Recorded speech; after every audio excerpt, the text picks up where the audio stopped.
Underline. Omong dikit tapi nyelekit. Bersama Om Bob. Om Bob, pengesahan rencana undang-undang perubahan tentang pilkada ini sepertinya kok nggak selesai-selesai. Bagaimana Om Bob menggarisbawahi masalah ini? Kemarin itu rancangan undang-undang perubahan undang-undang pilkada ini memang terkesan tersendat-sendat. Ya. Mestinya sudah bisa selesai kemarin-kemarin sampai hari ini.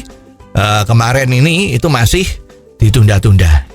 Permasalahannya yang paling krusial menurut anggota DPR yang terhormat itu adalah pasal di mana seandainya ada anggota DPR itu yang mencalonkan diri untuk jabatan kepala daerah dimanapun di Indonesia, maka dia harus mengundurkan diri sebagai anggota dewan yang terhormat tadi.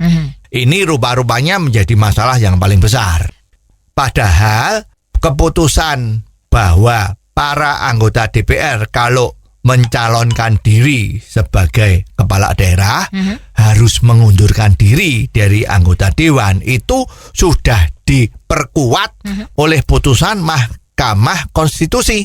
Pada waktu itu kan ada yang salah satu anggota dewan itu apakah atas nama pribadi melapor atau meminta pertimbangan Mahkamah Konstitusi agar pasal itu digugurkan, dibatalkan. Tapi ternyata MK mengatakan, memutuskan bahwa itu tetap berlaku. Jadi kalau pihak MK sudah memutuskan itu berlaku, tetapi para anggota kita yang terhormat itu masih berkekeh untuk merubah, yaitu terus terang ya tidak menghargai hukum yang sudah ada kan.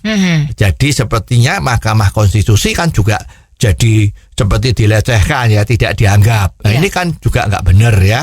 Bisa menimbulkan pertanyaan yang besar ya. Kalau sudah seperti ini sebaiknya bagaimana Om Bob? Ya mestinya ya jalan terus saja, yang itu sudah tidak perlu dipermasalahkan lagi. Ya masalah para anggota tiba-tiba tidak kepingin atau takut menjadi calon kepala daerah itu masalah yang lain. Sebetulnya dengan adanya peraturan ini akan terlihat siapa saja yang memang mempunyai motivasi untuk membangun negara, menjadi kepala daerah kan, dengan semangat yang berjuang. Ya, jadi bukan kalau nanti berjuang jadi kepala daerah gagal, saya masih tetap kembali ke DPR, ya karena dapat gaji yang besar ya. Jadi semangatnya kan sudah semangat mencari pekerjaan. Mestinya yang diperlukan dengan peraturan itu adalah mencari orang-orang yang semangatnya itu betul-betul ya rawe-rawe rantas malang-malang mutung ya. Jadi kalau dia berani berarti dia yakin bahwa dia akan dipilih rakyat untuk menjadi kepala daerah.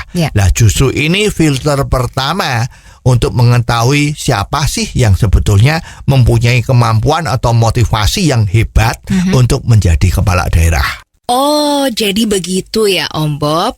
Jelas deh sekarang. Terima kasih Om Bob untuk waktunya. Sampai ketemu lagi di waktu yang akan datang.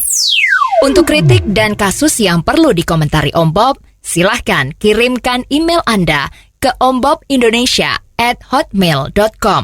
ombobindonesia@hotmail.com. Underline. Omong dikit tapi nyelekit. Bersama Om